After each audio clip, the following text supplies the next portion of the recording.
Chattanooga hosted an intimate conversation about suggestions and concerns about the Airport Inn. It's part of Mayor Kelly's efforts to include the community during the revitalization project.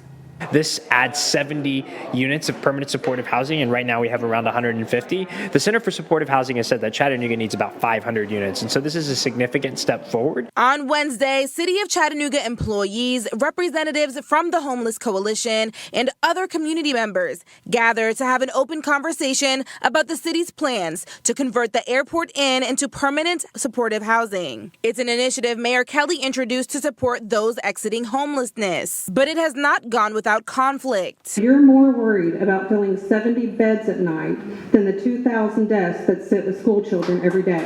In an October meeting, the City of Chattanooga presented their revitalization plan to Chattanooga residents, many of which were parents of children who attend Silverdale Academy, with concerns about the safety of their children who attend classes only 2,000 feet away from the Airport Inn. Any person could think it's right to put high-risk individuals that may need help on top of a school, on top of businesses.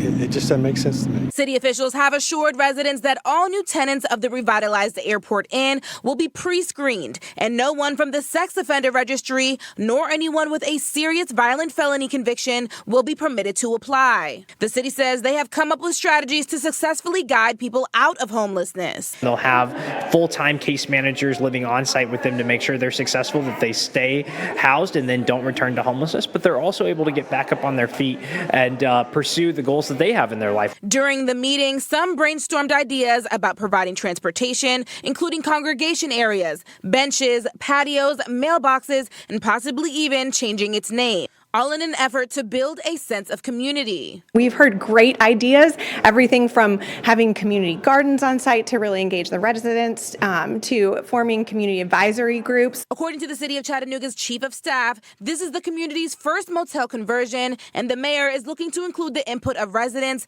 every step of the way. This is all feedback that we're taking from these meetings, and we're going to compile it, post it online on the city's Airport Inn website, and then we'll be using that to write that request for proposals. It is my ask that we grant peace of mind to children and families in this holiday season. A plea from commissioners to find a permanent solution to a housing crisis caused by the eviction of over 100 children from the Budgetel Inn and Suites. As commissioners discussed a 3-month Band-Aid to keep a temporary roof over their heads, Hamilton County Mayor Weston Womp revealed an early-stage plan that might help all homeless students and their families more long-term. We're in the very early stages of exploring whether a portion of the CSLA facility, which is central to many of the community's greatest needs, could be repurposed. Half of CSLA students are already in their new renovated building that once housed Lakeside Elementary.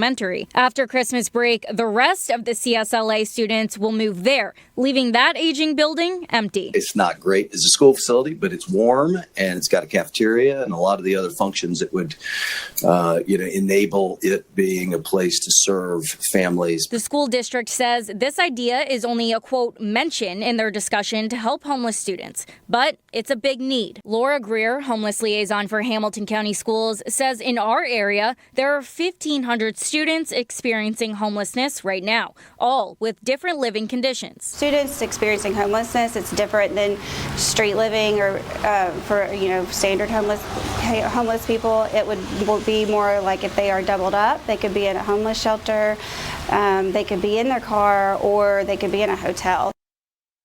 Now, the school system says this is just one of the many possible solutions to help students who are homeless. Womp said neither the county nor the school system would manage any program at CSLA if it does become a reality. Instead, they would bring in experts who deal with the homeless on a regular basis. Josh? Jordan, thank you. Also at commission this morning, funding for the former Budgetel residence was approved after Chattanooga City Council did the same thing last night. Both are giving $50,000. City Councilman Chip Henderson pleaded to the commission for help, and the commissioner, David Sharp, there echoed his message. I do feel like there is a humanitarian crisis that is looming if we don't provide the funding that we are seeking this morning. It is my ask that we grant peace of mind to children and families in this holiday season. You see these signs all over the city, subject to fine and or tow. Now there's a battle between towing companies and the city that may take more money out of your pocket. And I understand that, tow truck drivers have to make a living as well, but, the difference of $50, $60 can mean someone's week's worth of groceries or their gas for the next 2 weeks. Often an unexpected expense. Having your car towed, like in this video from Shackelford Towing, could leave your vehicle and your wallet on a bigger hook. The Beer and Record Board and Council voted to increase daytime tow rate from $125 to $250 and the night, weekend, and holiday tow rate from $135 to $275. The reason for this increase, Mark Shackelford says inflation has hit them especially hard. We've experienced insurance has doubled in a lot of cases, and then obviously truck costs are a huge factor in this. Finding employees with the right license that want to work 24/7, 365 days, that want to be on call for the City of Chattanooga. But Tennessee driver John Bratton says he knows from personal experience there's more to consider than just the towing cost. If it's almost $300 for the towing, then I can only imagine it's gone up equally for the tire, so you're already looking at over $400 or $500 just to get back on the road. But inflation isn't only hitting tow truck drivers. That's one of the reasons the mayor is pushing back. The increase proposed by the towing companies was well in excess of the rate of inflation.